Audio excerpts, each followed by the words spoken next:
OnePlus 10R চায়নাতে অবশ্য OnePlus 8 ACE just oxygen আর হাইড্রোজেনের মাঝে তফাৎ কালার ওয়েসে তফাৎ।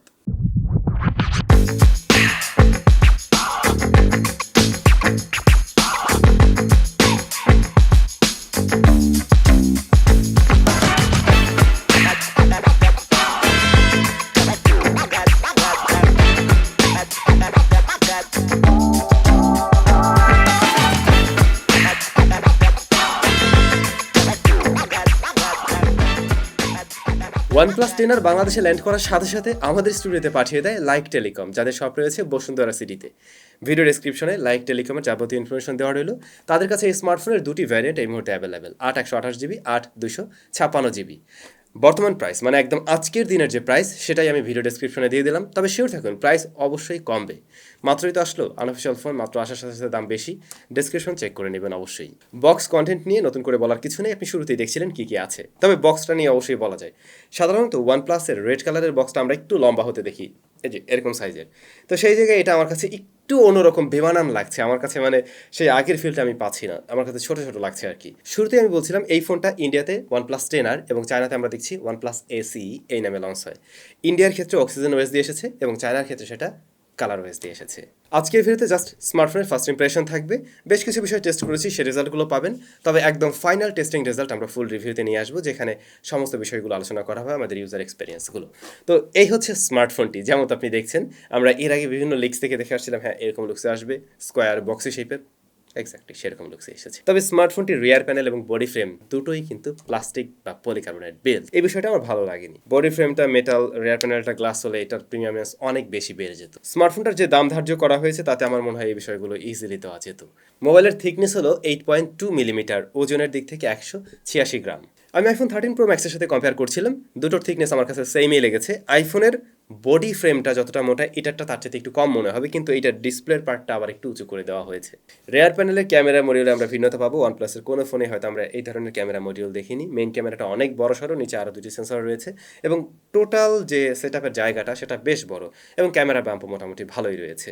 রেয়ারের ডিজাইনটাকে দুই ভাগ করা হয়েছে, রাইট সাইডটা ফ্রস্টেড আর লেফট সাইডে একটা টেক্সচার রয়েছে, যেটা হয়তো অনেকের কাছেই ভালো লাগতে পারে। ডিজাইনটা আসলে যার যার নিজস্ব পছন্দের বিষয়, সবসময় আমি বলি। ফোনের রাইট সাইডে হোম বাটন, পজিশন ঠিকই লাগছে। উপরে secondary noise cancellation mic, left সাইডে রয়েছে ভলিউম রকার, এর পজিশনও ঠিকঠাক আছে। তবে ইহাতে অ্যালার্ট স্লাইডার নেই, এইটাই বা কেমন কথা। অ্যালার্ট স্লাইডার মিস করছি। নিচে USB Type-C port, primary microphone, speaker grill এবং সিম কার্ড স্লট, যেখানে শুধুমাত্র আপনি দুটি সিমই ব্যবহার করতে পারবেন, আলাদা করে আর মেমোরি কার্ড ব্যবহার করার সুযোগ থাকছে না এই স্মার্টফোনে। 10R এর ডিসপ্লেকে প্রোটেকশন করছে কর্নিং গরিলা গ্লাস 5, ডিসপ্লের সাইজ 6.7 ইঞ্চ, যা ফুল HD প্লাস রেজুলেশনের ফ্লুইড অ্যামোলেড প্যানেল, মানে ওই অ্যামোলেড প্যানেলেই 120 হার্টজ হাই রিফ্রেশ রেট রয়েছে। PPI ডেন্সিটি হলো 394 এবং HDR10+-এর support 1 billion colours.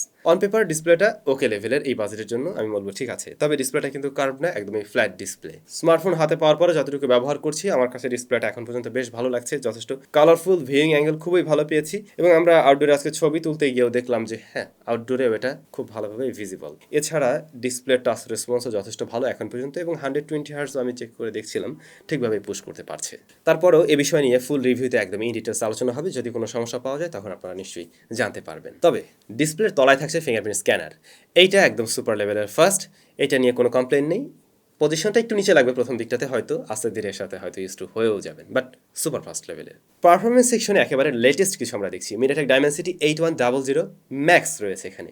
MediaTek Dimensity 8100 আর ম্যাক্স এর মাঝে হালকা একটু তফাৎ আছে, ওই ম্যাক্সকে একটু টুইক করা হয়েছে, অর্থাৎ OnePlus মিডিয়াটেকের সাথে কোলাবোরেশনের মাধ্যমে তাদের জন্য স্পেশালি এই প্রসেসরটাকে একটু টুইক করে নিয়েছে। এর মাঝে আহামরি অনেক পরিবর্তন পাবেন তা না, তবে রেগুলার 8100 চাইতে কিছুটা বেটার রেজাল্ট দিতে পারবে হয়তো। 8100 ম্যাক্স 5nm ফেব্রিকেশনে তৈরি করা একটি SoC, যার 4টি কোর হলো 2.8 GHz-এর Cortex A78, বাকি 4টি কোর 2.0 GHz-এর Cortex A55।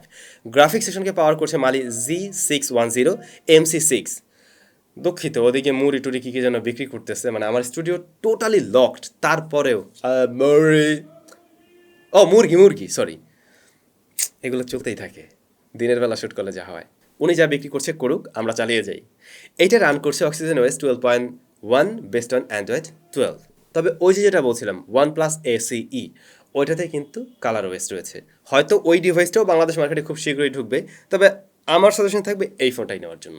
আমরা এই ডিভাইসের অন্তত বেঞ্চমার্ক স্কোর টেস্ট করি, 5,87,000 পেয়েছি। আমার হাতে ডিভাইসটার র্যাম কিন্তু 12 GB এবং 256 GB storage. By the way, storage type UFS 3.1।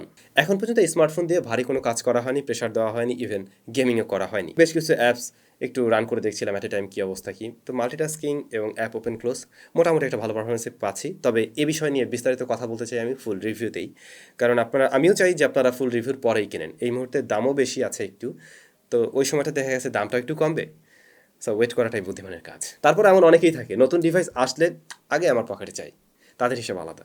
Camera সেটআপের রেয়ারে আমরা দেখছি 3টি সেন্সর। মেইন সেন্সর বড় যেটা দেখছেন এটা 50 মেগাপিক্সেলের, এবং ভালো বিষয় যে এখানে OIS থাকছে। তারপরে 2 মেগাপিক্সেলের একটি ম্যাক্রো শুটার এবং 8 মেগাপিক্সেলের একটি আলট্রা ওয়াইড সেন্সর। আমি জাস্ট কয়েকটি ছবি এই আশেপাশ থেকে তুলি, যেমনটা আপনারা দেখছেন। এ বিষয় নিয়েও বিস্তারিত পরে আলোচনা করব। ভিডিও রেকর্ড করা যাবে মেইন ক্যামেরায় 4K 30 FPS সর্বোচ্চ, আর ফ্রন্ট ফেসিং ক্যামেরায় রয়েছে 16 মেগাপিক্সেলের শুটার। স্পিকার স্টেরিও, দুটো স্পিকার রয়েছে, যে উপরে একটা নিচে একটা। এবং সাউন্ড আমরা যতটুকু শুনলাম, সাউন্ড নিয়ে বলা যায় হ্যাঁ সাউন্ড কোয়ালিটি ভালো, ইভেন ফুল ভলিউমেও এই ডিভাইস থেকে আমরা কোনো ডিস্ট্রাকশন পাইনি। OnePlus 10R এর অন্যতম আকর্ষণীয় জায়গা এর ব্যাটারি এবং চার্জার। ফোনটার মাঝে রয়েছে 5000 mAh এর ব্যাটারি, রেগুলার ভার্সনে 5000 mAh এর ব্যাটারি, এবং চার্জার পাবেন বক্সে 80 ওয়াটের। তবে এর স্পেশাল যে আরেকটা ভার্সন রয়েছে সেখানে আপনি 4500 mAh এর ব্যাটারি পাবেন, বাট চার্জার পাবেন 150 ওয়াটের। আমাদেরটা আসলে রেগুলার ভার্সনের, এবং এখানে 80 ওয়াটের চার্জার রয়েছে। তো কোম্পানি ক্লেম করছে এই চার্জার দিয়ে আপনি 35 মিনিটসের মধ্যে 0 to 100% চার্জ করতে পারবেন। আমি যখন ফোনটা হাতে পাই তখন 43%-এর মতো চার্জ ছিল।